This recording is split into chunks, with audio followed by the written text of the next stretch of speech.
Welcome to Bloodbark, where you play as a lumberjack who is hired to chop down a rare species of tree that bleeds. The sap from these trees make you hallucinate to where you end up chopping down some not-so-tree-looking trees and also some other shenanigans along the way. So without further ado, let's get into the game. Day 1. My job had never been in such high demand. A new exotic kind of tree had been discovered, and its price was sky-high, the blood diamonds of the forest. The protagonist wakes up in his cabin and mentions that there's a bloodbark tree just up the trail and he should focus on cutting it down. Arriving at the location, you can see the bloodbark tree clearly standing out from the rest of the other trees. The bloodbark trees have a white, slender bark to them, almost one for one resembling an aspen tree, but upon cutting the tree in half reveals the insides are dark red, hence the name bloodbark. And I was curious and actually looked it up, and there's actually a category of trees called bloodwood trees that also have a similar dark red sap, but I would widely assume that these trees don't make you hallucinate if you get the sap on you. But who knows? I'm not even sure if anyone's even tried it. Hell, if this video gets 1,000 likes, I'll find one of these trees and drink the sap and see if I go crazy and start killing people. That would probably make a good YouTube video. It takes you all day to cut down the tree, and while bringing the last piece to your cabin, you hear a distant car crash.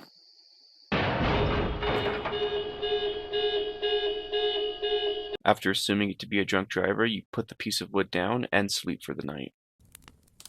Day 2. The forest is a community. The trees use their roots to warn each other of potential dangers. They send nutrients to the trees in need, and to those that can fight back the threat. Their sap becomes dense, overflowing with resources. That's how they do it. After waking up, you set out to find another bloodbark. There's no more left that you know about, so after chopping some rope to get to another area, you come across another tree. After hitting it, you get covered in the sap. This is what the intro message spoke about. The trees are a hive mind, and they send their nutrients to this tree to cover you in sap, to where you even get some in your mouth, which will be important later. Once again, you chop down the tree, bring it back home, and then sleep. Day 3. As some trees fall, some trees stand. Some plants are able to evolve during their lifetime. They change their characteristics, shaping themselves, depending on their surroundings. They knew the sound of my axe. Upon waking up on day 3, you find a journalist and cameraman outside your cabin. You promptly tell them to leave, and the news reporter asks if you're aware of the dangers of the bloodbarks. She tells you that they make you hallucinate, leading you to think you are killing a person instead of a tree. You tell the journalist if you start seeing things, you'll know it's the trees playing tricks on you, and they won't work. After leaving the two, you set out to find another tree. While walking on the path, you see a person ahead of you seconds before they turn into a tree. So of course, you cut down the tree, which totally isn't a real person. After cutting down the tree, you head home for the night.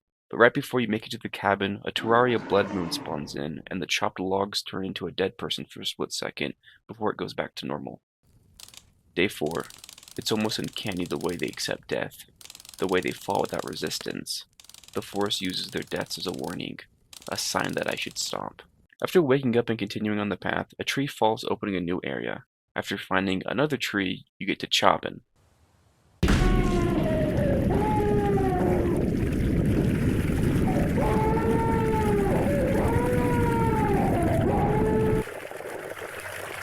After the tree moans in your ear, you can now take the pieces back to the cabin. But if you were not to go to the way the fallen tree opened up, you can go to an Easter egg area and see the scariest cryptid of them all, the Fresno Nightcrawler.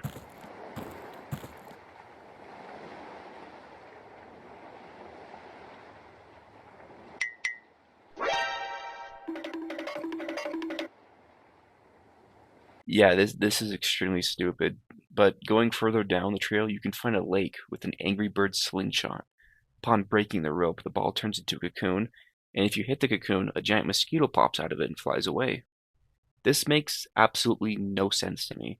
So if anyone has any idea what this means in the comment section, please let me know, because this is just nothing. My best guess is a mosquito popped out of it, and mosquitoes drink blood, and the bloodbarks have blood.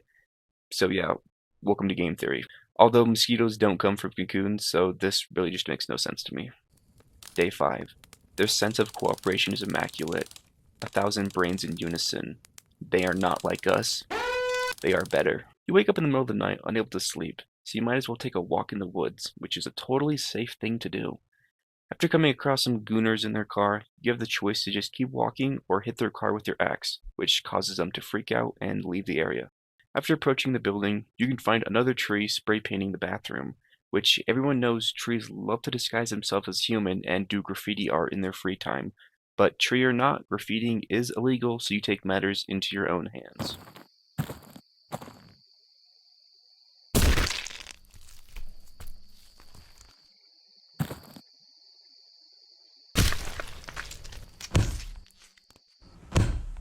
After taking the body, Bloodbark, back to the cabin, you can finally head back to sleep. Day 6. Red upon red. To my eyes, it's just bodies piling up. How was I supposed to tell the difference? Upon waking up, the Terraria blood moon comes back, and the trees start walking around, which oddly reminds me of that one Siren Head game that came out forever ago. But after a few seconds, the Red Sea starts rising, and you drowned, and flash forward to the next day. Day 7. They reshaped my brain, my inner workings. Can a plant take away your humanity? I was lost in the forest, but then you found me. After waking up at night, you go outside to find some more trees. You think there'll be some more outside the park, so after passing through the gate, we have a schizo episode and start yelling at the trees. And then the cops show up and shoot you to death. The police found the suspect wielding an axe. Due to his sudden and violent movements and screaming, he was considered a dangerous threat and was shot to death. At his cabin, they found the corpses of 2 people whose identities are yet unknown. Placed next to the lumberjack's chopped wood, the limbs, heads, and torsos of the victims were separated from each other, as if they were logs. The logging company declared no responsibility for the deaths, citing the victims' entry into the fenced area. However, they were faced a moderate fine for lack of security. And that's ending number 1, with you killing 2 people and being gunned down by the cops. Although, if you slash the tires of the journalist's van, you can get another ending to the game. On day 4, you can talk to the cameraman, who tells you some jerk slashed their tires, and Matilda, the journalist, went to go look for help. Upon finding Matilda, she's an asshole to you for no reason at all, so that leaves you only one thing left to do.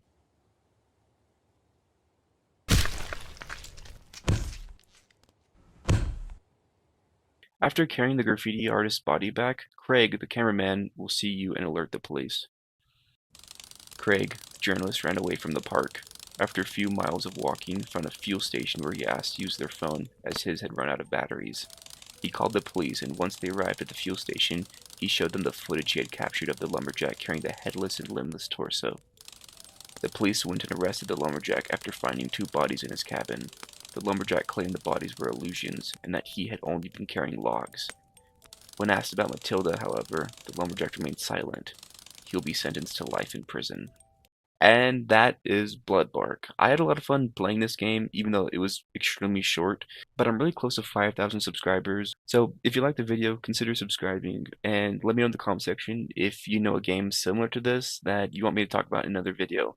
Because I think for the future, I'm going to be talking about more kind of games like these, because I find them really fun to play, and I think they make a good video. Anyways, if you guys will watch the video, hopefully see you guys in the next one. Peace.